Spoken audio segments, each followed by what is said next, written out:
喺呢一間咧就係 Grand YOHO 嘅8座高層 G 室，咁啊就係560幾尺啦，咁啊業主叫價咧就係760萬，咁啊你覺得呢一個單位有啲咩感覺啊？我一入到嚟就覺得好光猛啦，因為可能本身有個露台，同埋我覺得個廳就我幾中意嘅，因為正即係擺位容易啲，同埋因為我一定要係有個緊廚嘅，雖然我唔煮嘢食，但我阿媽會煮嘢食，因為我覺得如果開放式嘅話咧，就會好多油煙出咗嚟。咁跟住個廁所，因為我自己中意浸浴嘅，所以我都要一定有浴缸，所以呢個都符合咗我本身即係揀樓有興趣嘅一個裝修啦。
咁我哋呢個單位咧就係 YOHO Midtown 嘅3座低層2室，咁就454尺，業主叫價咧就590萬。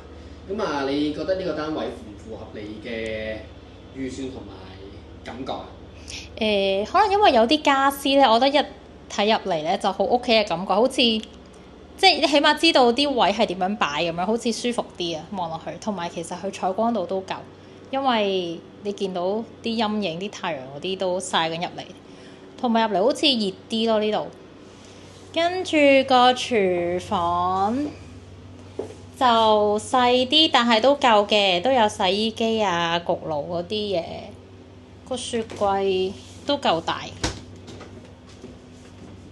跟住睇下個房先，